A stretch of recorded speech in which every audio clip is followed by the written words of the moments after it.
Hello and welcome everyone. Close your eyes, take a slow, deep breath, and let the gentle quiet of the night settle around you. Allow the noise of the modern world to fade away, step by step, leaving only the calm, rhythmic rise and fall of your breathing. Welcome to Sleepy Space Stories. If you enjoy unwinding with these peaceful journeys through time, please take a soft moment to like this video and subscribe to the channel to join our nightly voyages. Now, sink comfortably into your space, let go of the day, and let us begin our journey back to the very beginning, to Chapter 1, the Sahara underwater. Close your eyes, let go of the day, and let yourself drift back into the deep, slow rhythms of time. Step out of the world, the world of concrete, steel, and ticking clocks, and sink into an ancient, quiet darkness. We are traveling back, farther than memory can reach, back 95 million years into the twilight of the earth. Imagine standing in a place you think you know. If you were to stand here today, in our time, your boots would sink into fine, pale sand. You would look out toward a horizon swallowed by heat haze, where the wind whispers through empty dunes and the silence of the Sahara Desert stretches unbroken for thousands of miles. It is a land sculpted by drought, bleached by a relentless sun, held in the ancient grip of stone and dust. But if you peel back the layers of time, layer by layer, century by century, million years by million years, the sand begins to soften. The harsh, brilliant white light yields to a lush, heavy twilight.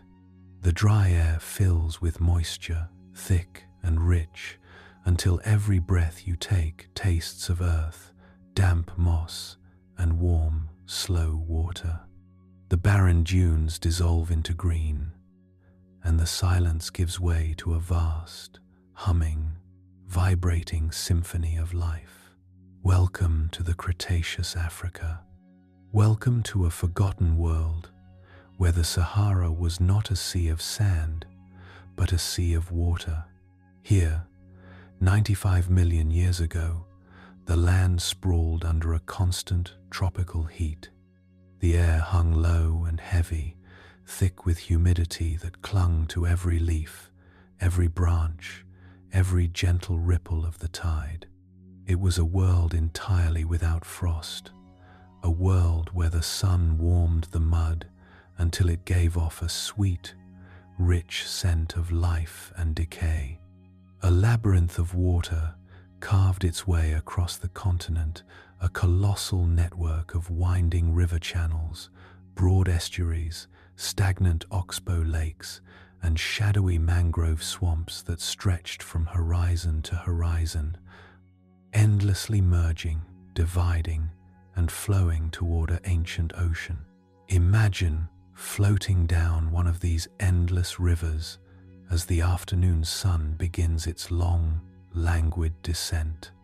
The sky above is a pale, hazy turquoise, painted with soft brushstrokes of violet clouds. The sun hangs low, a swollen golden orb, casting a warm, molten light across a liquid world. On either side of the wide river, the forests rise like emerald walls. Giant conifers and towering ferns stretch toward the sky, their fronds drooping under the weight of the warm moisture. Dense thickets of ancient horsetails, tall as trees, crowd the muddy banks, their ribbed stems clicking softly against one another whenever a lazy breeze drifts through the canopy. The air is alive with sound, a soothing, continuous hum that cradles the earth. High above the water, in the dappled green canopy, giant insects with glassy wings as wide as a bird's spread glide silently through the warm air currents. Great cicada-like creatures buzz in a steady, hypnotic rhythm from the bark of prehistoric trees, their voices rising and falling in waves that mimic the pulse of the river itself. Occasionally, the sudden gentle splash of a water bird or the low, throaty call of a distant reptile breaks the harmony, echoing softly across the broad expanse of the channel before dissolving back into the continuous melody of the swamp. And beneath you, the water moves with a deep, deliberate patience. It is not clear, but murky and rich, stained the color of dark tea by peat, fallen leaves, and the fertile silt washed down from mountains thousands of miles away. The riverbed is a soft, deep pillow of dark mud, where ancient roots anchor themselves against the current. The water carries a heavy, comforting scent, a mix of fresh rain, rich green growth, and the dark, mineral, earthy perfume of a world that has been growing undisturbed for millions of seasons. This is a drowning world, a land where water rules supreme. Every few hours, the slow pull of the ocean tide pushes far inland, causing the rivers to swell and spill over their banks. The dark water creeps gently through the roots of the mangrove trees, swishing softly over fallen logs, filling every dip and hollow with shallow, glittering pools. Millions of tiny bubbles rise to the surface as the dry soil drinks in the tide, whispering as they pop in the warm twilight air. If you look closely at the surface of the river, you can see that this aquatic wilderness is teeming with unseen life. Great, scaled shapes move lazily beneath the surface. Huge lungfish, as long as a person, rest in the cool shadows of submerged roots, their gills moving in slow, rhythmic pulses as they breathe the warm water. Schools of primitive ray-finned fish glimmer like polished silver just beneath the glass-like surface, turning all at once in a silent, coordinated dance. Every now and then, a massive fish, heavy-bodied and armored with thick, bone-like scales, leaps into the air with a sudden, heavy splash, breaking the stillness and leaving behind a series of widening, golden rings on the water before sinking back into the cool dark. Along the muddy margins of the channel, ancient crocodilians lie half-submerged in the warm, shallow oozes. Their rugged, moss-green backs look like driftwood floating near the shore. They rest with their eyes just above the tide, motionless for hours at a time, bathed in the lingering warmth of the evening. They do not hurry. In this world of endless water and abundant life, there is no need to hurry. Everything moves to the slow, measured heartbeat of the river. The light begins to change now as the sun sinks lower, touching the edge of the endless green canopy. The sky turns to shades of deep indigo, soft plum, and fiery bronze. Long shadows stretch across the wide river channels, turning the tea-colored water into a mirror that reflects the quiet beauty of the Cretaceous sky. The breeze dies down completely, leaving the air still, warm, and thick with the fragrance of blooming early flowers and damp earth. A quiet calm settles over the river system, the kind of stillness that comes only when a world is at peace with its own vastness. As the last golden rays of sunlight fade from the treetops, the swamp prepares for the night. The daytime insects slow their steady hum, and the night singers begin a soft chorus of croaks, chirps, and rustles that weaves a tapestry of sound through the dark forests. The water glimmers under the emerging stars, vast and deep and unending. It seems, for a moment, as though this watery paradise belongs only to the small, the quiet, and the gentler sanctuary of endless green and soft water, where time stands still. But this river system, for all its serene and hypnotic beauty, is not merely a home for small fish and resting crocodiles. It is a stage built for a creature unlike anything the world has ever seen before or since. A ruler born of mud, born of current, born of deep water, out in the very center of the widest channel, where the dark water is deepest and the current flows strong and steady. The smooth mirror of the river begins to change. The gentle ripples of the tide grow still, suddenly interrupted by a strange, heavy swell, deep below the surface, far beneath the soft light of the stars. Something massive has begun to stir. It moves with an impossible, fluid grace, pushing aside thousands of gallons of water with a single, slow sway of a heavy tail.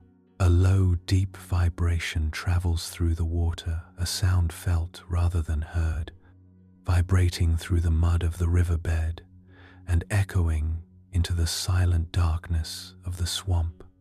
The surface of the river bulges upward in a wide, smooth curve.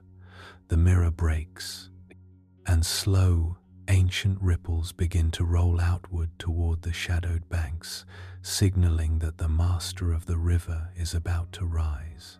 Chapter 2. A body like no other. The dark water breaks not with a violent splash, but with a slow, hypnotic parting of the river's surface. Out of the shadowy gloom of the Cretaceous evening, the creature begins to rise. What emerges from the tea-colored current is not a creature of nightmares, but an apparition of quiet grandeur, a living, breathing chimera, forged by tens of millions of years of water, earth, and evolution. In the soft, fading starlight, the silhouette of a titan takes shape, unlike anything that ever walked the land before it, or anything that would walk after. If you were to look upon it with the quiet wonder of a dreamer, you would see a creature that defies every law of the ancient world. For generations, the giants of the land were built to stride across dry continents, heavy-footed and towering above the ferns. But this creature was born of a different mind entirely. It was a creature that belonged to the river, a master of two realms, shaped by the gentle push of the tide and the slow drift of deep channels. It was longer than the greatest meat-eaters that would ever stalk the earth, stretching far across the water like a living river barge, yet it bore its immense length with a strange, graceful lightness. It moved through the liquid realm not with heavy, crushing force, but with the fluid ease of a spirit sliding through the mist. As the creature moves higher into the air, the water streams off its long, low body in warm, glistening ribbons. The first thing that holds your gaze is its head. It is not the thick, blocky, bone-crushing skull of a land-bound hunter, but something far more sleek and ancient. The head extends long and impossibly narrow, stretching forward through the dusk like the beak of a giant water bird or the jaws of an ancient, submerged crocodilian. Its snout is slender, perfectly hydrodynamic, designed to slice through the water without creating a single ripple to warn the creatures below. Along the top of this long, elegant skull, high up near the crown, where the evening air is fresh, rest the nostrils. They are placed far back on the face, high above the waterline, allowing the creature to rest its long jaws submerged in the cool, murky current for hours at a time, while breathing silently beneath the stars. Near the tip of that slender snout, small, sensitive nerve pits dot the bone, like delicate pinpricks, microscopic sensors tuned to the slightest shift in the water, able to feel the faint heartbeat of a fish swimming meters away in total darkness. When the jaws part just a fraction to drink in the warm night air, you see a row of conical, peg-like teeth. They are smooth and curved backward slightly, built not to tear or chew, but to grip and hold onto the slickest, most slippery prey. They fit together like the interlocking teeth of an iron trap, completely suited for the world of scales and water. There is a profound symmetry to it, a design perfected not for battle, but for precision, patience, and absolute harmony with the river, as the creature pulls itself further onto the muddy shore. Resting its massive weight on the soft bank, the full strangeness of its form reveals itself. Where other great predators stood, tall on long, towering, pillar-like hind legs, this titan sits low to the earth. Its hind legs are surprisingly short, thick and dense, built with solid bone that acts like natural ballast beneath the waves, helping it stay submerged without effort. Its feet are broad and wide, with long, flattened toes that spread gently into the soft mud. Between those toes, delicate membranes of skin stretch wide webbed feet designed to push against the heavy water like broad paddles, propelling this immense form through the river system with the effortless rhythm of a giant swan. And yet, its front limbs are long, muscular, and powerful, equipped with sharp, hooked talons that rest gently in the wet moss. It is a posture that feels ancient and hybrid, part reptile, part aquatic mammal, part dragon from a forgotten dream. It rests on the riverbank not as a visitor from the land, but as a creature wholly integrated into the mud, the roots, and the tide. Then your eyes drift upward, toward the sky, where the true marvel of its existence rises into the twilight. High above its long, low back, soaring toward the stars, stands a monumental sail. It is a structure of breathtaking beauty and silent wonder. Tall, slender columns of bone, the neural spines of its backbone, extend upward to the height of a tall human, curving gently like the ribs of a majestic wooden ship. Draped over these tall ivory spires is a thick, vascular mantle of skin, smooth and supple, rich with blood vessels that warm under the morning sun and cool under the evening breeze. In the soft, fading light, the sail glows with a gentle, dusky warmth, catching the last vibrant hues of the setting sun, deep ochres, soft terracottas, and quiet, bruised purples that blend seamlessly into the night sky. The sail rises above the river like a silent, glowing beacon, an ancient banner carried across the swamps for 1,000,000 years. As the creature moves through the deep channels, the sail cuts through the mist above the surface, long before the body beneath can be seen. It is a structure of pure function and quiet majesty, perhaps a way to regulate its temperature in the hot tropical climate, perhaps a magnificent display to signal its presence to others of its kind across the vast, flat floodplains, or perhaps a living rudder to stabilize its long body as it swam through the deep estuaries. To behold this animal is not to feel fear, but to experience a deep, soothing sense of awe. It is a chimera in the truest sense, a masterpiece of nature where different worlds meet and blend. It carries the formidable snout of a crocodile, the immense size of a dinosaur, the paddle-like grace of a marine creature, and the magnificent soaring crest of something entirely unique to its own lost era. It is a creature born of balance, perfectly adapted to a world that was half land and half sea.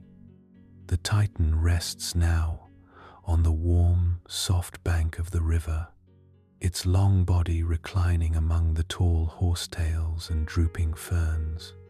The cool air of the coming night washes over its great sail, drawing away the heat of the long afternoon.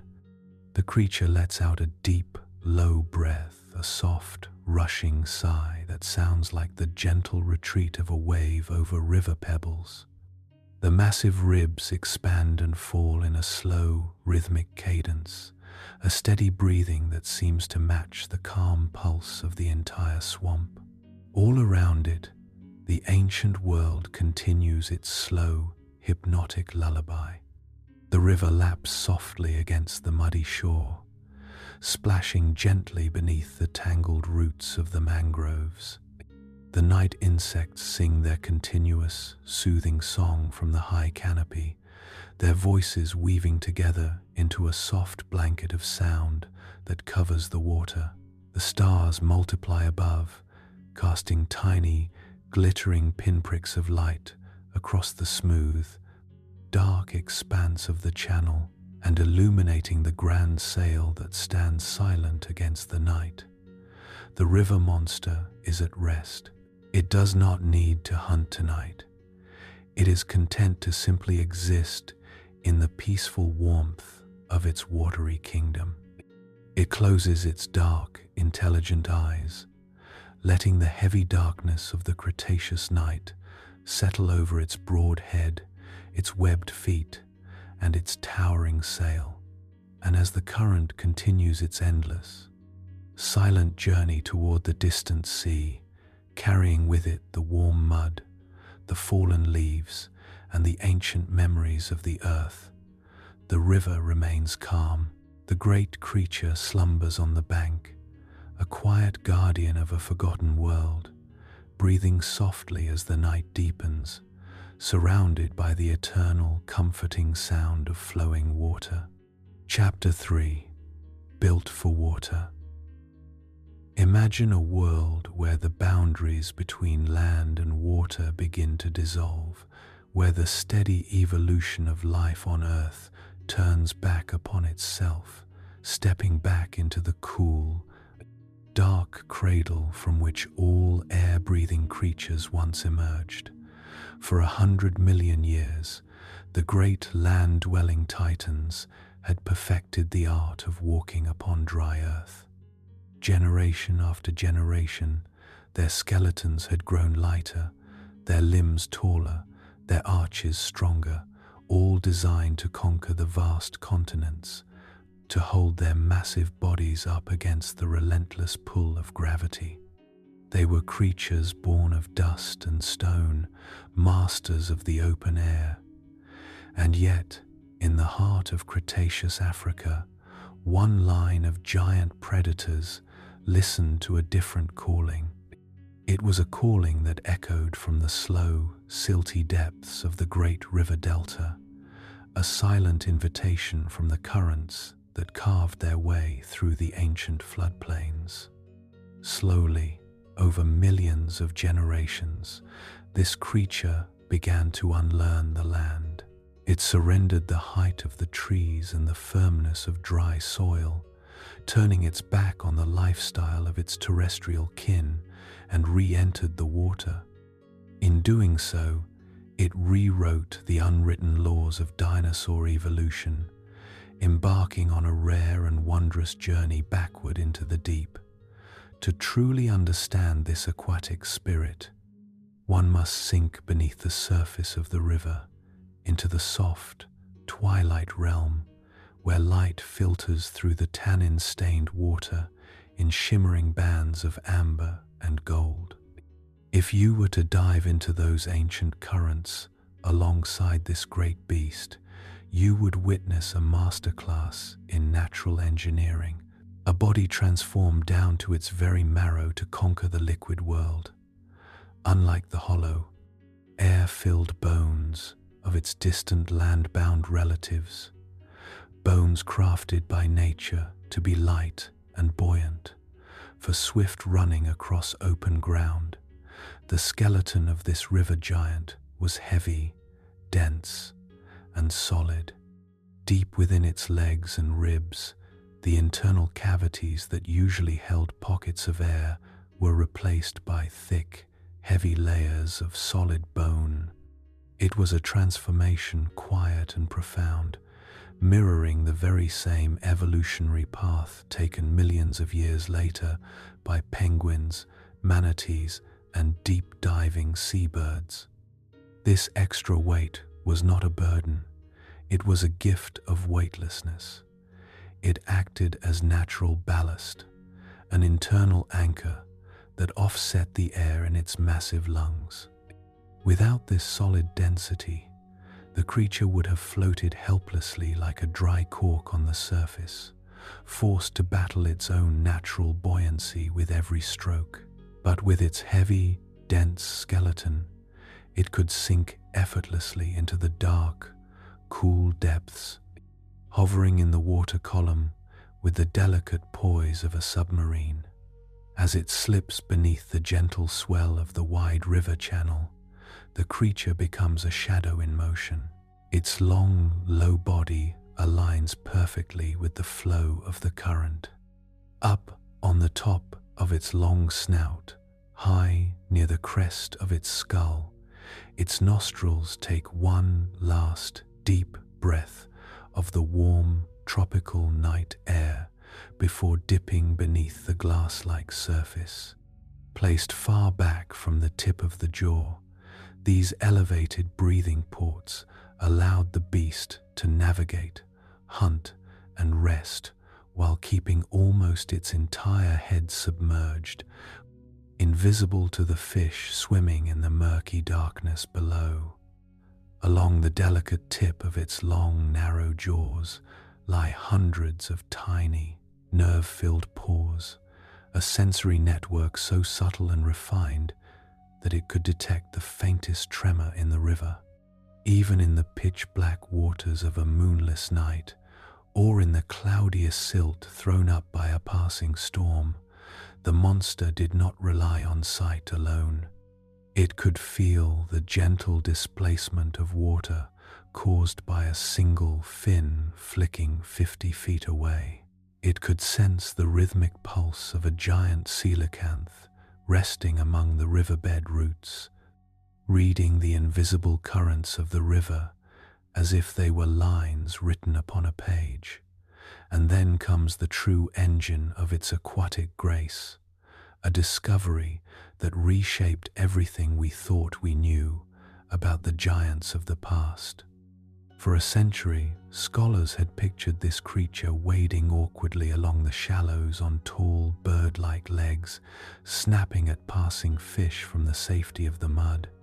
But the river kept its greatest secret hidden until the earth gently yielded the truth.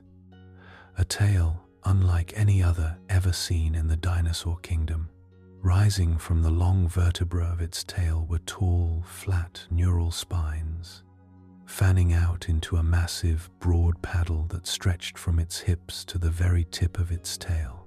It was not a rigid counterweight designed to balance a heavy body on land, but a powerful, flexible fin, supple and broad, shaped precisely like the tail of an American alligator or a saltwater crocodile.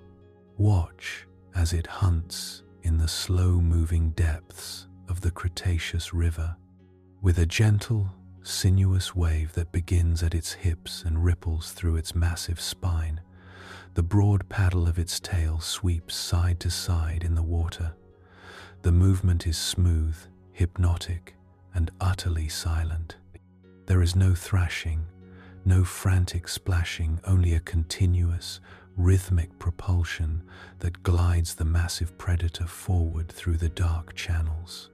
The heavy sail upon its back acts as a keel, stabilizing its long form against the push and pull of the river's undertow, keeping it perfectly level. As it weaves between submerged tree trunks and underwater banks, a massive lungfish, heavy with thick, shiny scales, stirs from the soft mud of the riverbed. Sensing the faint pressure wave of the prey, the giant river monster tilts its snout downward. It does not chase with frantic speed. It drifts, swinging its tail in long, slow, powerful arcs that swallow the distance effortlessly. The long, narrow skull glides through the liquid medium with almost zero resistance, cutting the water like an ivory blade. When the moment arrives, the strike is instantaneous. With a sudden, explosive flick of its webbed hind feet and a sharp snap of its paddle-like tail, the creature surges forward. Its long, crocodile-like jaws flash open and shut beneath the surface. The conical, interlocking teeth lock around the slippery fish, piercing its tough scales with perfect precision. There is a soft, muffled thud underwater, a brief swirl of bubbles catching the faint moonlight from above, and then the river settles once more into its quiet, eternal calm. The great beast slowly turns in the deep channel, lifting its slender snout just enough for its high-set nostrils to break the surface. A soft exhale of warm mist rises into the cool night air, drifting away over the silent mangrove trees. It swallows its meal whole, letting the heavy weight of its body settle back into the comforting embrace of the deep water. There is something deeply poetic, almost magical, about the existence of this creature. Evolution is so often seen as a one-way path, a long, relentless march out of the primitive seas, onto the damp shores, and finally onto the hard, dry land. For tens of millions of years, life strived to conquer the air, to walk higher, to run faster across the vast, open plains. Yet here was a creature that reached the very peak of land-dwelling power, a giant among giants, and chose to turn around. It looked back at the deep, ancient rivers and found a home where others saw only an obstacle. It surrendered the swiftness of the sprint for the quiet elegance of the glide. It exchanged the hollow lightness of the terrestrial hunters for the dense, grounding weight of the diving bird. It transformed its very spine into a sail to ride the aquatic currents, and reshaped its tail into a rudder to dance with the tides. It was a creature that belonged entirely to the water, a living bridge between the ancient world of the land and the timeless realm of the sea. As you lie in the quiet dark, listen closely to the rhythm of your own breathing. Let it match the slow, steady rise and fall of the great river monster drifting in the warm Cretaceous depths. Feel the heavy, soothing weight of your body sinking into the softness of your bed, just as the ancient beast sank into the cool, dark ballast of the river. The water around it is calm and still, a boundless cradle holding the titan in gentle weightlessness. The current moves with a slow, reassuring patience, carrying the fallen leaves, the fine silt, and the ancient memories of the earth toward the distant, unseen ocean. High above the surface, the stars shine quietly through the tropical mist, casting a soft, silvery glow over the broad sail resting peacefully on the river's surface. Everything in this ancient world moves in harmony. There is no rush, no urgency, no tension, only the continuous, cradling flow of the river, cradling the master of the water as it floats silently beneath the starlit sky, drifting slowly, peacefully, toward the edge of sleep. Chapter 4. The Sail on its Back. In the deep, velvet hush of the prehistoric night, when the stars hang low and bright over the ancient rivers of North Africa, a shadow moves across the water. It is a shape like no other that has ever walked the earth or swum its currents. Long before the creature's body breaks the glass-like surface, a high, sweeping silhouette catches the moonlight, a towering ridge of bone and skin rising toward the sky, gliding silently through the warm mist. This is the great sail of Spinosaurus, a structure of breathtaking mystery and haunting elegance. Rising up to the height of a grown human from the creature's spine, it is a magnificent tapestry written in bone and blood vessels, draped across the creature's back like the unfurled canvas of an ancient galleon. For as long as humanity has known of this river giant, this sail has stood as a quiet riddle, whispered across millions of years, asking a question to which the earth has never fully surrendered the answer. What was it for, this grand and strange monument carved onto the back of a living titan? Imagine standing upon the muddy bank of the ancient river as the first pale light of dawn begins to paint the eastern horizon. The air is cool and damp, heavy with the scent of wet moss and the sweet decay of fallen fronds. Out in the middle of the channel, where the current is slow and dark, the giant river monster rests. Its body is submersed in the cool water, almost invisible beneath the surface, but its great sail catches the very first rays of the morning sun. Perhaps, in those early hours, the sail was a living collector of heat, a quiet, organic solar panel designed to awaken a cold body. As the pale golden sunlight washed over the thin skin, blood pumped through hundreds of microscopic vessels woven throughout the mantle, warming rapidly under the tropical sky. The warmth would flow downward into the core of the great beast, stirring its muscles, awakening its senses, bringing life to its massive frame long before the chill of the night could fade from the deep waters.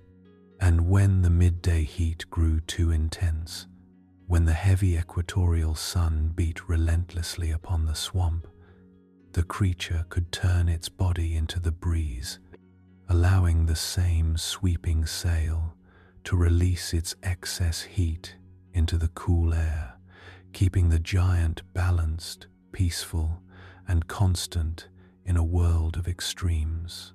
Or perhaps the sail was not a regulator of temperature, but a canvas of living art, a silent beacon designed to speak across vast distances without making a sound. Picture the endless, flat expanses of the Cretaceous river delta. Miles of tall horsetails, dense mangrove thickets, and winding water channels stretch out in every direction under an endless sky. In such a vast, drowning world, where the forest canopy closes overhead and the muddy waters swallow everything beneath them, a creature swimming low in the river would easily be lost to sight. But a sail, rising tall and proud above the tallest ferns, could be seen from miles away. As the creature drifted through the murky estuaries, its sail might have glowed with vibrant hues, deep ochres, rich terracottas, or sudden blushing flushes of crimson as blood surged beneath the surface skin. To a rival entering the channel, the sight of that towering silhouette slicing through the mist would be a quiet, non-violent warning, a living monument declaring that this stretch of the river was already claimed. To a potential mate, it might have been a display of incomparable beauty, a declaration of strength, health, and vitality written against the backdrop of the sunset.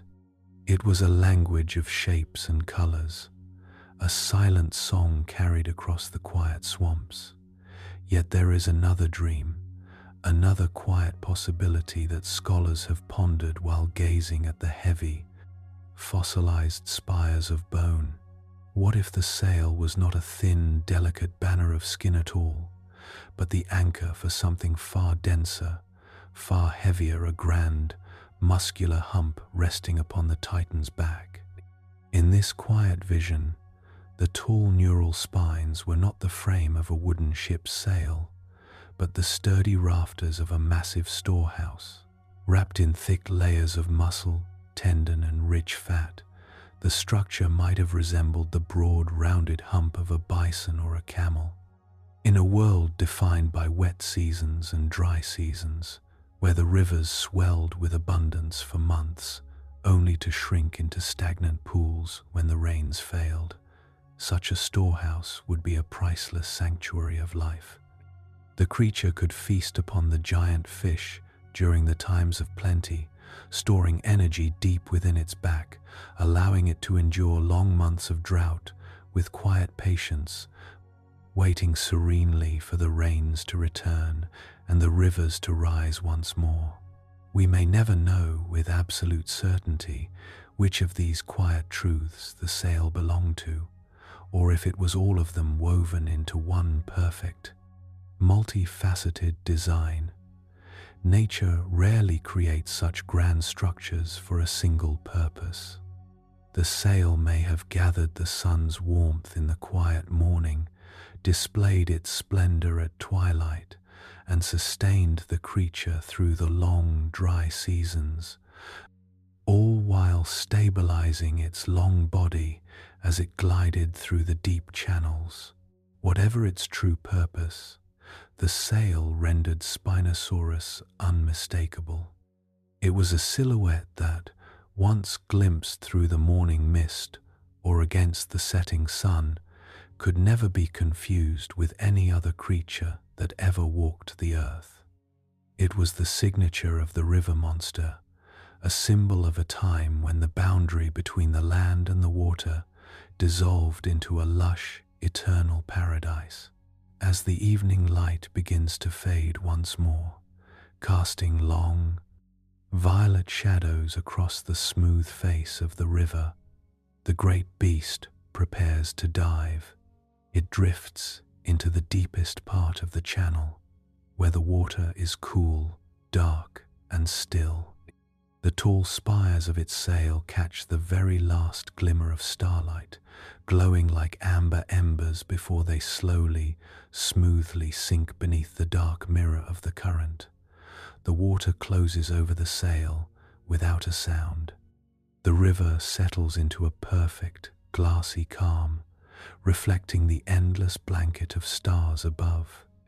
Far below the surface, suspended in the gentle weightlessness of the current, the river monster slumbers, cradled by the quiet waters that have sustained it for millions of years. The swamp is quiet now, filled only with the soft, steady hum of the night insects and the gentle lapping of small waves against the muddy banks. The ancient world rests in perfect peace, holding its deepest secrets gently in the dark, as the river flows slowly, endlessly, toward the distant sea. Chapter 5. Fish Hunter Supreme. We step back into the quiet currents of Cretaceous North Africa, returning to that vast, ancient river delta that stretched across a continent. The sky above is a velvet tapestry of unfamiliar constellations, casting a soft, pale silver glow across the wide, slow-moving river. The channel is calm tonight, its surface acting as a smooth mirror that reflects the quiet infinity of the cosmos.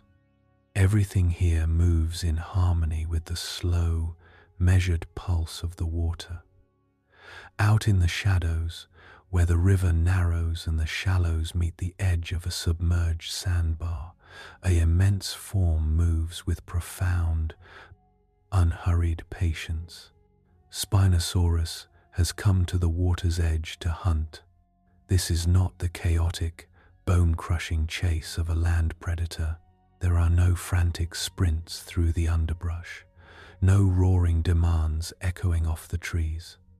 Here, in the realm of the river, hunting is an art of absolute stillness, a quiet meditation of waiting. The Titan wades slowly into the cool, dark water. Its heavy, webbed feet sink gently into the fine silt of the riverbed, settling without making a sound.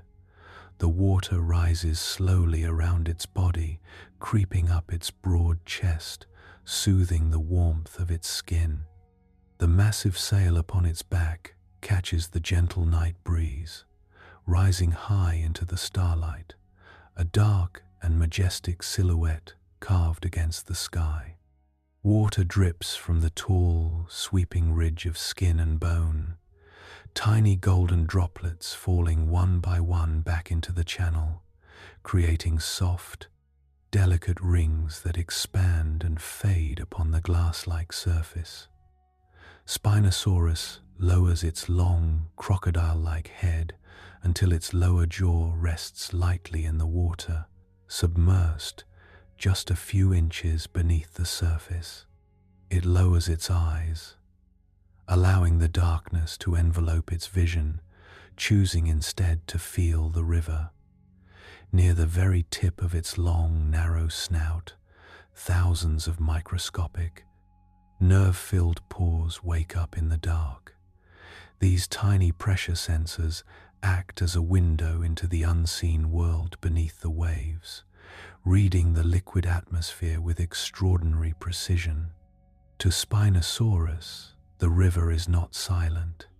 It is a tapestry of vibrations, a symphony of movement flowing through the water. The Titan can feel the slow, rhythmic sweep of a distant tail, the gentle swirl of water passing through a gill, the subtle shift of current as a heavy body glides over a patch of submerged moss. It stands as motionless as an ancient tree root, anchored into the riverbed, its breath coming in long, deep, imperceptible sighs. In the depths of this ancient river system, life flourishes in forms that defy the modern imagination. These waters are not filled with small, fleeting shadows, but with aquatic giants, creatures of armor, scale, and primitive grace, moving slowly through the dark, murky channel. Hovering just above the silty riverbed is a giant coelacanth, a creature named Morsonia. It is a living relic, a heavy-bodied wanderer of the deep, covered in thick, bone-like scales that shimmer like ancient iron in the dim light. It moves with a slow, hypnotic sway of its lobed fins, floating through the underwater roots of the mangroves with the effortless calm of a cloud drifting through a quiet sky. Farther down the channel, where the current picks up speed, an even greater titan of the water glides through the darkness. It is Onchopristis, a prehistoric sawfish of breathtaking scale. Its long, flat snout is lined with sharp, barbed teeth, a formidable blade that sweeps side to side through the mud to unearth soft-bodied creatures resting below. It is a slow, heavy swimmer, a master of the bottom currents, its broad fins fanning the silt into delicate underwater clouds. Spinosaurus feels the approach of these water giants long before they can be seen. Through the sensitive pores of its submerged jaw, it tracks the heavy, rhythmic pulses of the sawfish moving up the channel. The titan does not tense its muscles, it does not rush. It simply waits, perfectly aligned with the flow of the current, allowing the river to bring the prey to its doorstep. The sawfish glides closer, driven by the gentle pull of the tide, unaware of the living mountains standing in the shallows above. It passes beneath the long shadow of the sail. The heavy tail of the sawfish flicks once, twice, sending a distinct heavy ripple through the water column. The vibration travels through the tea-colored river, striking the sensitive snout of Spinosaurus like a clear, bell-like tone in the quiet night. In a single, fluid fraction of a second, the stillness breaks. There is no warning, no sudden roar. The strike is instantaneous, an explosion of pure, focused force born from hours of quiet patience. The long, narrow skull of Spinosaurus slices through the water with zero drag, its hydrodynamic design allowing it to move faster than the eye can follow. The long jaws snap shut underwater with a deep, hollow thud that echoes through the riverbed. The conical, interlocking teeth sink deep into the heavy, scaled armor of the giant fish, gripping it with the unforgiving power of an iron vice. The river, so calm and motionless moments before, violently erupts. The sawfish thrashes its massive tail, beating against the surface, throwing up towering plumes of white, frothy water that catch the moonlight like liquid silver.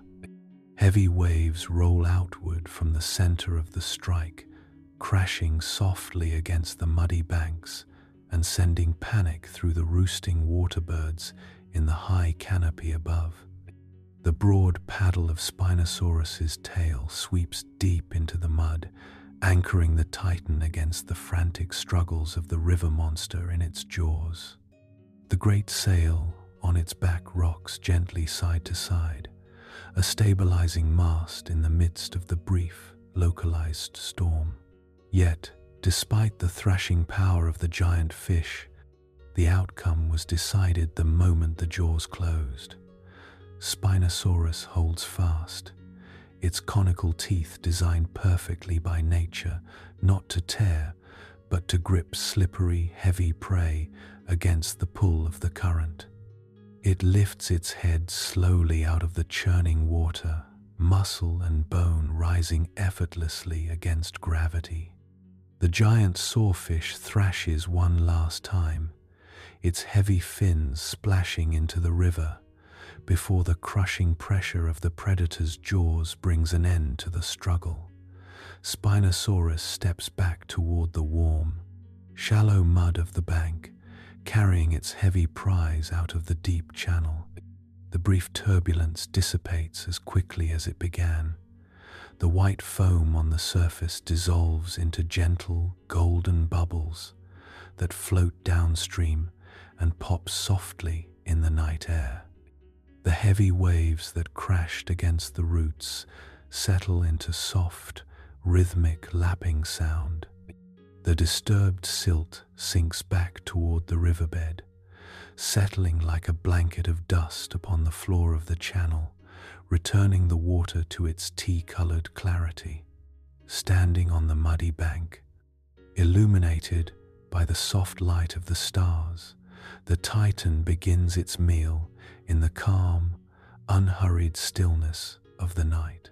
Water streams down its long neck in steady, glistening ribbons, falling back into the river with a soothing, melodic splash. The great sail catches the gentle wind once more, drying slowly in the cool darkness, a quiet symbol of dominance over this ancient liquid realm. All around the feeding giant, the prehistoric world returns to its eternal, peaceful rhythm. The night insects resume their continuous, hypnotic hum in the tall ferns overhead. Deep in the dark pools, the giant lungfish and heavy coelacanths return to their slow, drifting dances, untroubled by the brief drama that unfolded above. The river continues its endless, patient journey toward the sea, carrying the water, the silt, and the ancient memories of the earth through the darkness. Spinosaurus finishes, dipping its long snout back into the cool current to wash away the traces of the hunt. It takes a slow, deep breath, its chest expanding and falling in a steady, heavy cadence that matches the rise and fall of the tide. It turns slowly, its webbed feet gliding through the soft mud, and slips back into the deep water of the channel, swimming effortlessly into the shadowy mist. The hunt is over, the river is peaceful and still. Chapter 6. On Land. For hours, the great river Titan has drifted through the cool, dark currents of the main channel, weightless and supreme, a creature whose entire body was sculpted to glide through liquid depths. But even the supreme master of the river must occasionally leave the sanctuary of the water. Slowly, deliberately, the long snout breaks the surface near a broad, sun-warmed sandbank. The shallows ripple as the webbed hind feet touch the soft, silty bottom. There is no hurry in its movement, no sudden burst of energy. Step by step, it begins the heavy, patient transition from the fluid weightlessness of the river to the unyielding gravity of the shore. As it pulls its immense length out of the water, the transformation is striking. On land, the fluid grace that defined its movement underwater gives way to something far more deliberate, heavy, and majestic. Tens of thousands of pounds of bone, muscle, and scaled hide emerge from the tea-colored current. Rivulets of river water cascade off its dark, pebble-textured skin, streaming in glittering threads down its flanks and splashing softly onto the wet sand below. The great sail, towering high above its back, catches the warm afternoon sun, its surface glistening as the moisture begins to evaporate into the humid air. To see Spinosaurus on land is to witness a creature straddling two worlds, carrying the physical echoes of a life lived primarily in the water onto dry earth, where other giant terrestrial predators of the Cretaceous were built like tall, imposing towers standing high upon long, pillar-like hind limbs designed to stride effortlessly across open floodplains. Spinosaurus sits much lower to the ground. Its hind legs, dense and solid like natural anchors, are remarkably short in proportion to its long, sweeping body. Its center of gravity is pulled forward, dragged low by a heavy torso, a massive muscular neck, and a narrow, elongated skull that reaches forward like a living beam. Because of this unique anatomy, its gait on land is measured, careful, and slow. It does not stride with the swift, ground-shaking momentum of land-dwelling theropods. Instead, each step is a calculated negotiation with gravity. The broad, flat feet, with their wide toes designed to push against water currents, press deep into the giving sand, spreading its weight over the soft riverbank. The long, paddle-like tail, which sways with such effortless power in the deep channels, trails behind it, sweeping a gentle, winding S-curve into the sand as a low counterweight. The animal moves forward with a slow, swaying motion, a heavy, rhythmic waddle that feels ancient and deliberate. It is not an awkwardness born of weakness, but rather the quiet compromise of a true specialist. Just as a sea turtle or a sea lion moves with supreme majesty in the ocean only to haul itself onto the beach with slow, heavy determination, Spinosaurus on land is a creature operating outside its primary element. It moves with the patient dignity of an animal that knows it does not need to run. On this shore, amidst the sprawling river systems, no other creature dares to challenge its presence. The giant continues its slow trek up the sloping sandbank, stepping past scattered mounds of bleached driftwood and tall, rustling horsetails that fringe the edge of the forest. The sun-warmed sand compresses under its weight, giving off a dry, earthy warmth that contrasts with the cool dampness of the river. Finally, a short distance from the water's edge, the titan halts. It turns its long body parallel to the flowing river, keeping the water within easy reach, and slowly lowers itself onto the shore. The resting posture of Spinosaurus on land is deeply reminiscent of a massive crocodile, yet scaled up to a grand, impossible proportion. It folds its short hind legs beneath its body and rests its chest upon the warm sand. Its long, muscular front limbs, tipped with heavy, curved talons, settle into the earth before it, supporting the forward weight of its shoulders. The long, slender jaw comes to rest gently on a cushion of damp moss, the nostrils placed high on the snout, drinking in the slow scents of the land, damp soil, warm pine resin, and the sweet, heavy perfume of blooming cycads. High above its resting form, the towering sail stands fully exposed to the sky. As the gentle river breeze passes over the sandbank, it dries the skin of the sail, turning the wet, dark pigments into rich, warm tones of russet, copper, and deep slate grey. The solar warmth of the afternoon sun sinks into the vast network of blood vessels woven throughout the sail, radiating deep into the core of the resting animal. The creature lets out a long, heavy breath, a sound like a quiet gust of wind passing through a hollow cave, and relaxes its dense muscles into the solid embrace of the earth. Though its body is still, the giant remains quietly watchful. One dark, golden eye remains open, reflecting the shimmering surface of the river flowing just a few yards away. It watches the slow drift of fallen leaves on the current, the sudden leap of a small fish in the shallows, and the distant shadows of pterosaurs gliding effortlessly through the hazy turquoise sky. It is a creature at total peace with its surroundings, holding a calm, vigilant guard over its kingdom.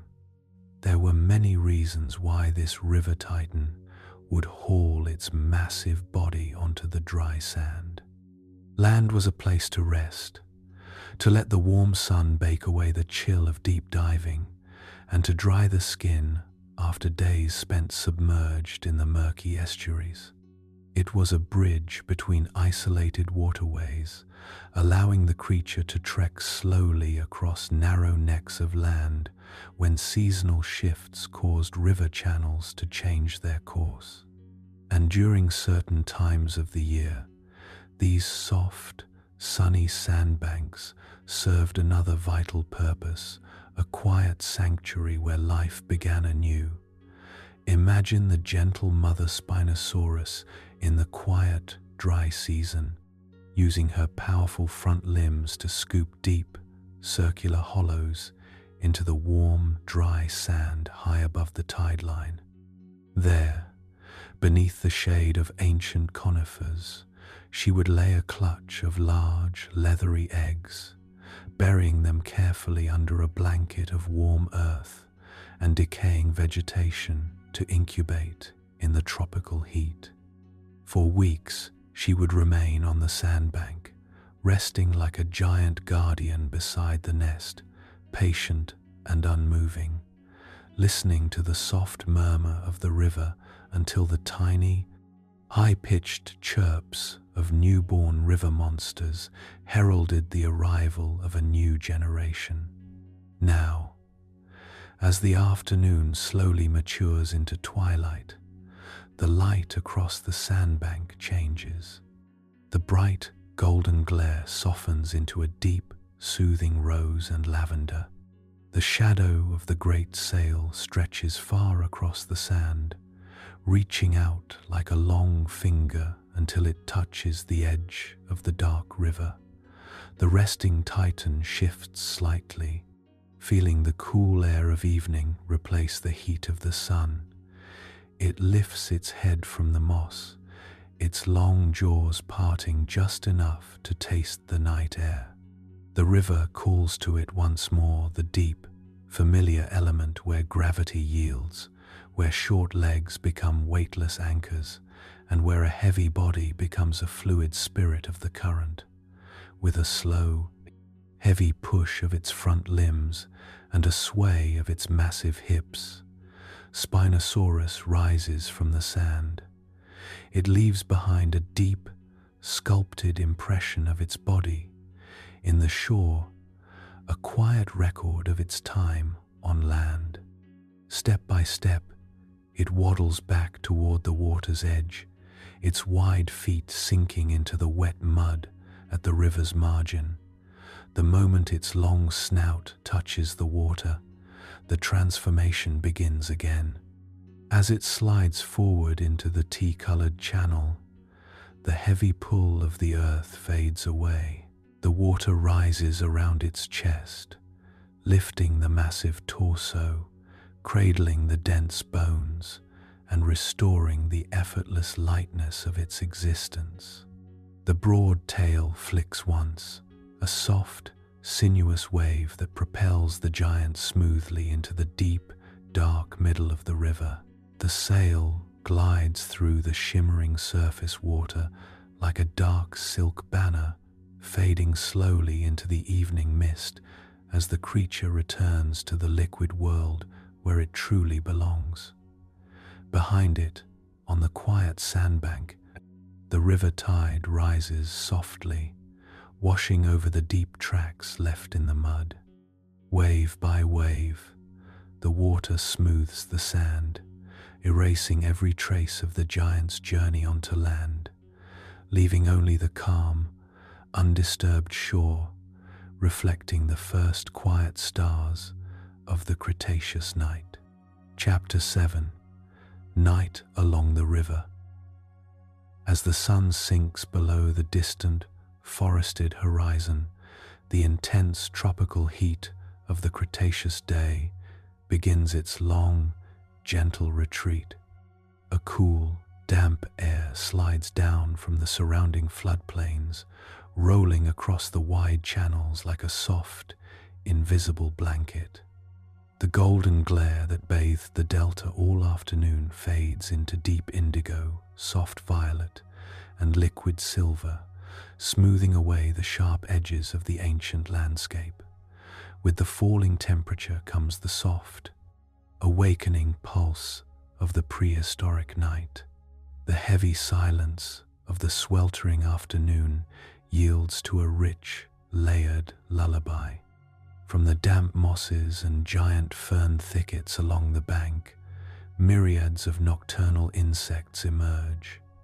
Glassy-winged beetles and ancient cricket-like singers begin their rhythmic, hypnotic chorus, their gentle chirps weaving together into a continuous tapestry of sound that hums across the dark water.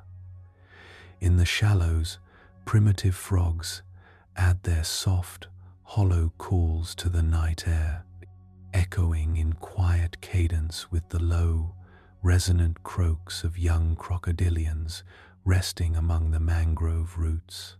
Up above, where the canopy opens to the sky, millions of unfamiliar stars emerge. Unchecked by modern light, The Milky Way arches across the Cretaceous heavens like a river of crushed diamonds, its pale light catching the gentle ripples of the tide and turning the dark water into a shimmering ribbon of starlight. Here, in the calm shallows of a quiet oxbow bend, Spinosaurus has settled for the night. The great river monster rests partly submerged in the lukewarm water, its heavy body cushioned by the soft, fine silt of the riverbed. The current here is slow and gentle, sliding past its thick, scaled flanks like a quiet hand caressing a sleeping giant. Its broad, webbed feet rest lightly in the mud, anchored without effort, while its long tail trails loosely in the slow-moving stream. High above the water, the sweeping sail upon its back catches the cool night air, releasing the last stored warmth of the afternoon sun and radiating a soothing, balanced calm throughout its massive frame. To experience the night through the senses of the resting Titan is to feel the world as a deep, unified rhythm. The animal's eyes are closed, but its world remains vividly alive. Through the sensitive pores scattered across its submerged jaw, it feels the pulse of the river. It feels the soft, rhythmic brushing of small fish gliding harmlessly past its hide, the gentle sway of underwater reeds bending with the tide, and the faint, distant thrum of deep water flowing through the main channel a mile away. The air it breathes is rich, cool, and sweet. Each long, deep breath carries the fragrance of damp soil, crushed pine needles, blooming cycads, and the clean mineral scent of fresh rain that fell hours ago on distant, unseen hills. Its broad ribs rise and fall in a slow, hypnotic measure, a deep, steady breathing that seems to sync with the very ebb and flow of the river system itself. Around the slumbering giant, the ancient world cradles its master. There are no sounds of conflict, no sudden alarms, no urgency in the dark. The river is a sanctuary, vast and endless, holding the great creature in total weightlessness and peace. The water murmurs a soft, liquid song as it laps against the muddy bank, a continuous, whispering melody that has played for millions of years and will continue for millions more. Feel the heavy, comforting calm of this ancient night settling over you. Let your breath slow to match the deep, rhythmic respiration of the river monster resting in the dark water. You are safe in the quiet stillness of time, held securely by the soft mattress beneath you, just as the giant Titan is held by the gentle silt of the ancient riverbed. The stars shine softly overhead, glowing across 95 million years, casting their pale, silvery light over the sleeping delta. The night insects hum their endless lullaby. The cool breeze rustles softly through the high fern fronds, and the tea-colored current flows onward, smooth, dark, and patient, carrying all worries and all thought far away into the vast, peaceful dark. The river whispers its quiet secret into the night. Everything is at rest. The great monster sleeps beneath the stars, and the ancient water flows softly, endlessly, guiding you down into the deep, weightless calm of a dreamless sleep. Chapter 8: Spinosaurus versus Carcharodontosaurus. Imagine the delta in the height of the dry season, when the vast liquid kingdom of North Africa slowly contracts under a blinding sun. The endless labyrinth of swelling channels, lush estuaries, and sprawling oxbow lakes shrinks back, yielding its territory to broad, baked mudflats and shimmering sandbars. As the water retreats, the boundaries of life drawn across this Cretaceous floodplain begin to blur. The river monster, built so completely for the weightless sanctuary of the current, finds its world growing narrower, forcing it closer to the dry, sun-cracked edges of the forest where another kingdom begins. Out in those shadowed woodlands, where towering conifers and giant cycads cast long, cool shadows over the dry earth, reigns a titan built of pure terrestrial power. This is Carcharodontosaurus, the shark-toothed lizard, a land-bound giant nearly as long as a house, standing tall upon broad, muscular hind legs. Where Spinosaurus is long, sleek, and aquatic, a creature of low centers of gravity and fluid grace, Carcharodontosaurus is a mountain of solid muscle and bone, engineered to stride across open ground, its massive deep skull packed with serrated blade-like teeth built for hunting the colossal long-necked sauropods of the interior. Two supreme rulers, each absolute in its own domain, separated only by the shallowing waters of a sun-baked riverbank. On a warm, still late afternoon, where a dying stream trickles slowly over a broad gravel bar, the paths of these two giants cross. The air is heavy with heat, thick with the scent of dry pine resin, hot silt, and the metallic tang of exposed river mud. The river monster rests at the edge of the channel, its heavy lower body submerged in the cool, tea-colored water, its broad webbed feet anchored in the silt, and its grand, sweeping sail catching the low golden light of the fading sun. It is at ease, bathed in the comforting familiarity of its liquid sanctuary. Then, from the dry, crackling edge of the conifer forest, the silence of the trees shifts. A heavy, rhythmic thud travels through the earth, a vibration felt first by the sensitive nerves in the sand before it ever reaches the ear. The branches part, and Carcharodontosaurus steps into the open air. It moves with a tall, imposing stride, its massive head held high, its deep jaw casting a long, jagged shadow across the gravel bar. Its eyes, sharp and fixed, sweep over the riverbank, locking instantly onto the colossal form resting in the shallows. The land predator stops at the water's edge, its heavy, three-toed feet pressing deep into the dry stones, just inches from where the wet mud begins. For a long, suspended moment, the entire delta seems to hold its breath. The chorus of cicadas in the high canopy falls silent. The waterbirds in the ferns freeze, their pale eyes fixed on the two shadows towering over the stream. Even the gentle murmur of the current seems to quiet into a hush as the ancient earth gathers around this meeting of titans. There is no sudden, violent rush, no explosive roar of mindless fury. True apex predators, forged by millions of years of survival, understand the immense cost of conflict. A single deep wound, a broken jaw, or a torn limb in a world without remedies is a slow sentence of death.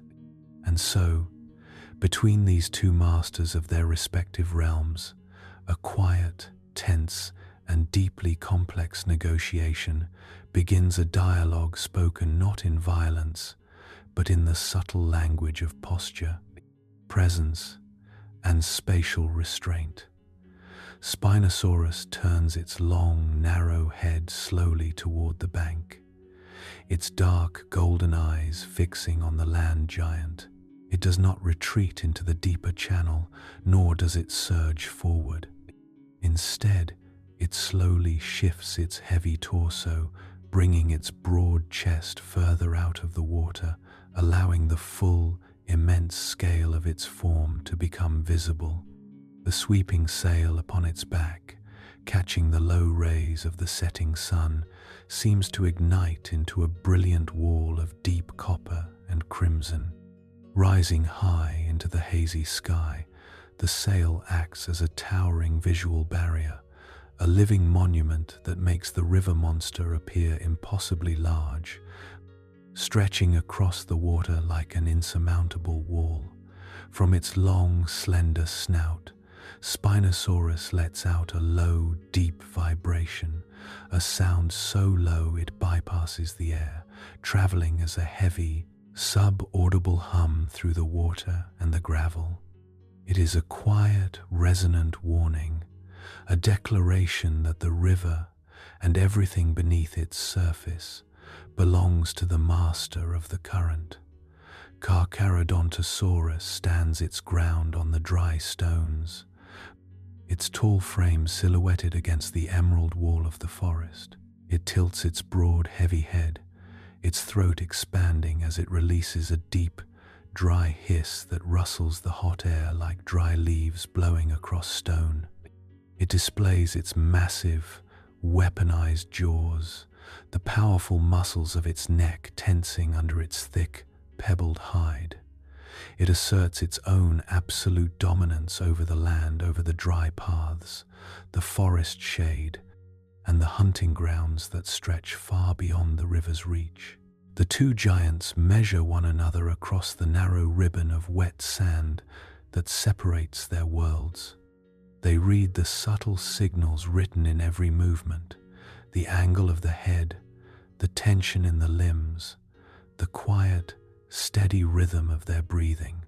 It is a moment of profound, tense equilibrium, a recognition of equal power and complementary existence. Spinosaurus has no desire to pursue a heavy, land-dwelling giant into the dry, unforgiving trees where its short legs would be a disadvantage. Carcharodontosaurus has no wish to step into the dark, murky depth of the river where the webbed feet, heavy bone density, and sweeping paddle tail of the river monster would turn the water into a trap. The riverbank becomes a boundary, a sacred line drawn by nature itself. On one side lies the domain of soil, stride, and speed.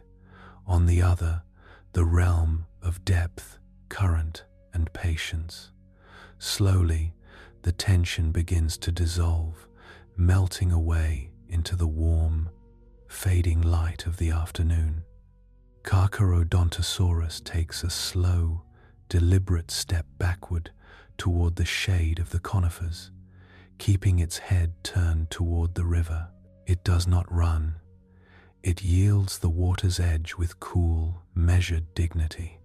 It dips its heavy snout to take a long, quiet drink from a shallow gravel pool, acknowledging the water without challenging the master who watches over it. Spinosaurus remains motionless in the shallows, its towering sail glowing softly as the sun dips lower behind the trees. It watches the land predator turn slowly and step back into the dappled shadows of the ancient forest, its massive form blending seamlessly into the trunks and tall ferns until only the quiet rustle of leaves marks its departure. The river monster lets out a long, heavy sigh, a deep breath that expands its broad chest and sends gentle, golden ripples rolling outward across the quiet stream. The danger has passed, resolved not by teeth and blood, but by the quiet wisdom of coexistence. Two ancient kings have met at the border of their lands, acknowledged each other's supreme power, and chosen to live to see another dawn. The delta relaxes into its evening melody once more. The cicadas resume their steady, hypnotic hum in the canopy. The waterbirds return to their patient roosts among the mangroves, and the small fish begin to leap again in the calm, amber shallows. Spinosaurus turns its long body back toward the center of the channel, sliding smoothly into the deeper, tea-colored water. The heavy pull of gravity fades as the current catches its dense frame, supporting its weight and cradling its long limbs. The broad paddle of its tail sweeps once, a slow, gentle wave that carries the giant effortlessly into the shadowy mist of the main river.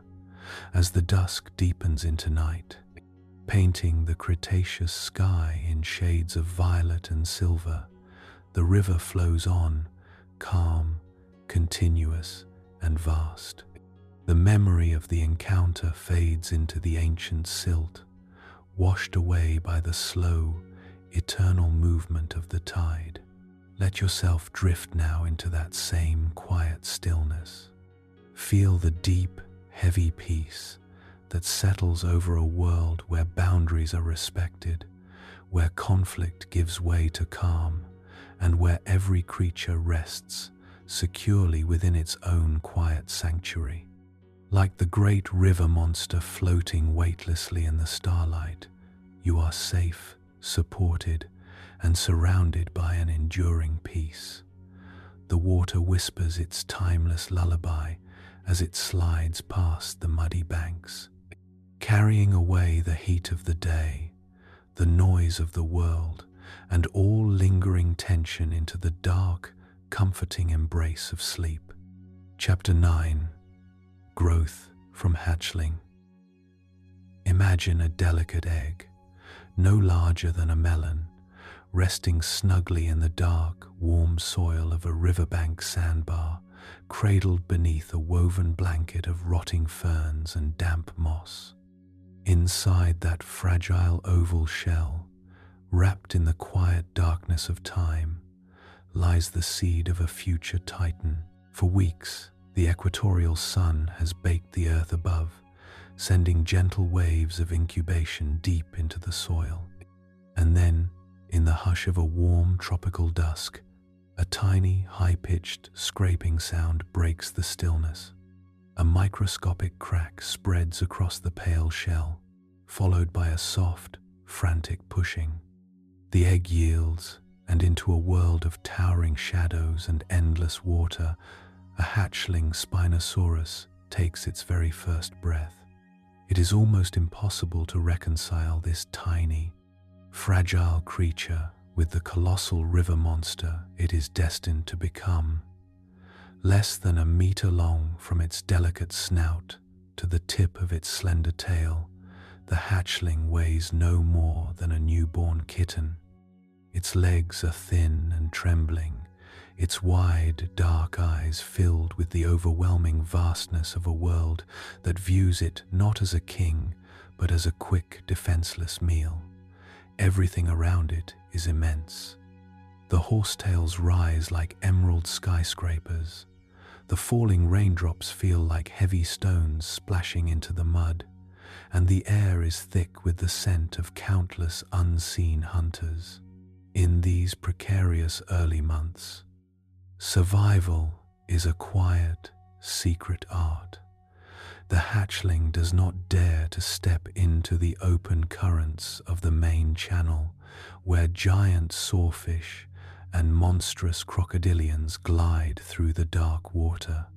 Instead, it vanishes into the labyrinthine sanctuary of the shallows, a hidden realm of tangled mangrove roots, submerged moss beds, and dense, sun-dappled reed thickets where the water is only inches deep. Here, in the warm, stagnant nurseries of the floodplains, the tiny river monster becomes a shadow among shadows. It feeds on what the river gently offers to the small.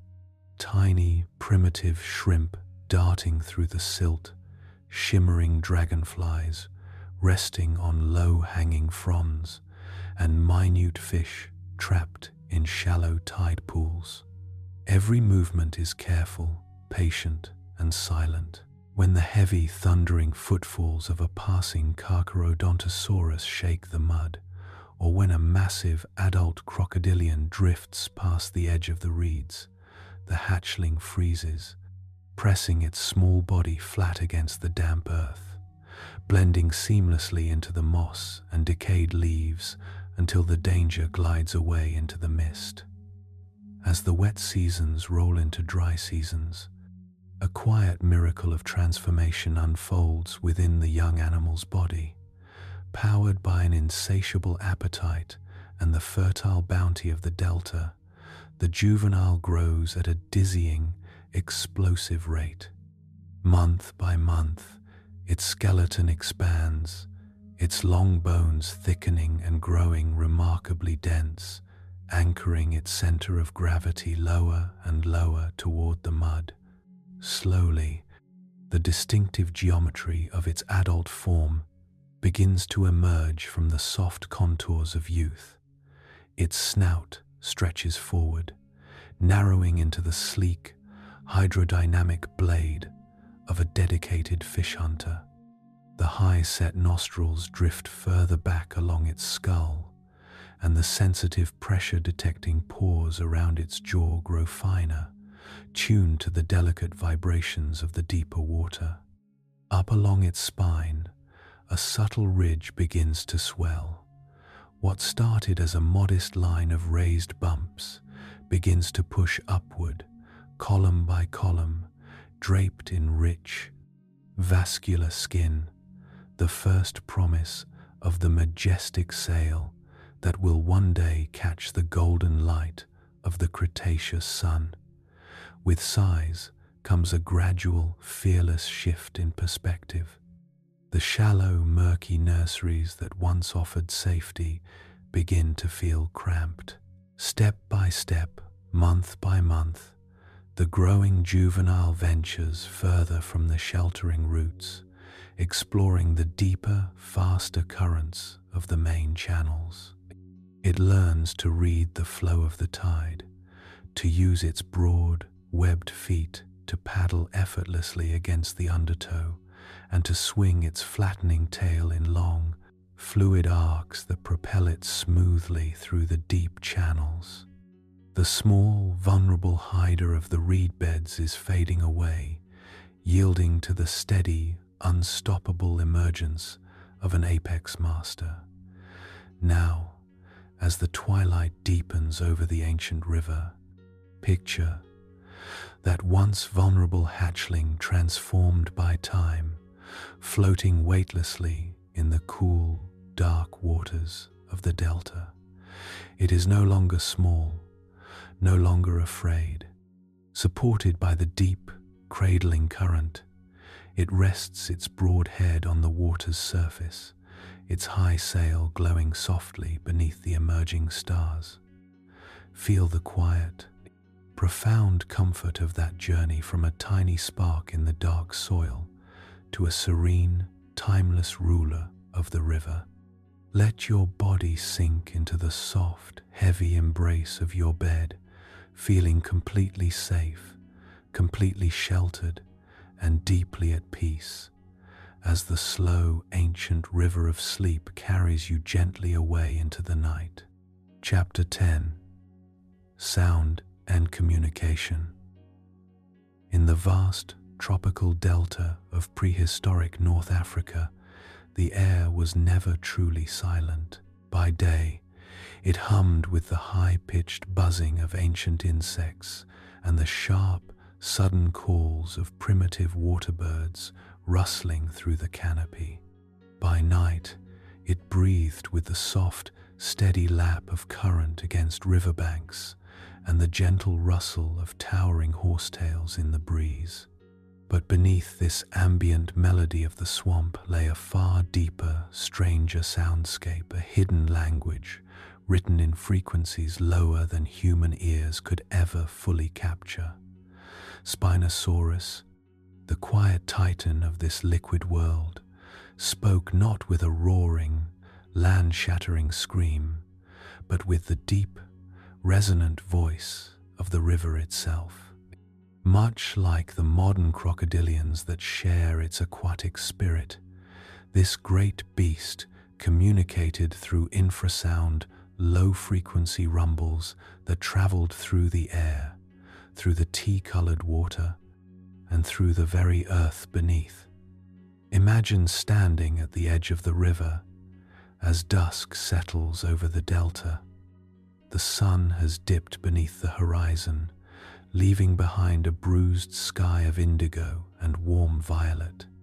Out in the middle of the wide, glassy channel, the giant river monster rests in the shallows. Its broad body is half submerged, its towering sail catching the cool evening air. It expands its massive lungs, drawing in a long, slow breath of humid air. Then, without parting its long crocodilian jaws, it begins to call. The sound does not strike you as a loud noise. It begins as a subtle shift in the atmosphere. A low, rhythmic tremor starts deep within the creature's chest, causing the water surrounding its submerged flanks to dance and shiver in delicate, concentric rings. The vibration travels instantly through the river, spreading outward across the current for kilometers. If you were standing in the mud nearby, you would feel it first in the soles of your feet, a steady, pulsing thrum rising through the soil. Then it would travel upward, vibrating softly in your chest and echoing in your sternum like the lowest note of a cathedral organ played in an empty room. It is a voice designed for a drowning world where dense foliage and heavy river mists swallow light and sight. Through these deep, infrasonic rumbles, the river monster speaks to others of its kind across vast, invisible distances. It declares its presence without violence, establishes its peaceful territory across miles of winding channels, and calls to mates floating quietly in distant lagoons. It is a song of belonging, a deep, comforting pulse that binds the creature to the land, the water, and the air. Chapter 11. The Flood Season. As the long dry months yield to the turning of the ancient sky, heavy indigo clouds roll in from the horizon, thick with the sweet promise of rain. Deep, muffled thunder rumbles in the distance, a gentle bass note that reverberates across the parched floodplains. Then the sky opens. Warm monsoon rains pour down in a steady, unbroken curtain, washing away the heat and dust, quenching the thirsty earth, and transforming the entire world of North Africa once again. What was once a network of narrow, shrinking river channels and sun-baked sandbanks dissolves into a breathtaking, boundless inland sea. The waters rise steadily, inch by inch, foot by foot, spilling over the banks and creeping silently through the forests of towering horsetails and giant ferns. Sandbanks disappear beneath the tea-colored current, and the roots of ancient mangroves are buried deep in the warm, expanding flow. As far as the eye can see, the landscape becomes a vast, shimmering mirror reflecting the soft grey clouds above, a liquid realm without edges or end. For Spinosaurus, the arrival of the flood season is nothing short of paradise. The seasonal surge of water unlocks the entire continent, sweeping enormous fish out of their deep river channels and scattering them across thousands of square miles of newly submerged floodplains. Giant armored coelacanths, massive lungfish, and heavy sawfish swim through drowned thickets, disoriented by the vast new shallows. In this boundless floodplain, there are no deep trenches for prey to hide in, no narrow channels to restrict the hunter. The river monster wades serenely through this newly born sea, its broad, webbed feet spreading its massive weight across the drowned earth. Water laps gently around its chest as it moves with quiet, effortless weightlessness. High above the smooth surface, its magnificent sail catches the warm tropical rain, slicing through the endless grey mirror like the fin of an ancient ship. The animal moves without hurry or strain, surrounded on every side by an unimaginable bounty. It dips its long, narrow snout into the shallow currents, the pressure-sensitive pores on its jaw alight with the subtle vibrations of countless fish swimming through the submerged fern leaves. With lazy, effortless strikes, Spinosaurus feeds in the warmth of the storm. The hunt now carries no urgency, no tension, only the calm rhythm of a master enjoying the zenith of its season.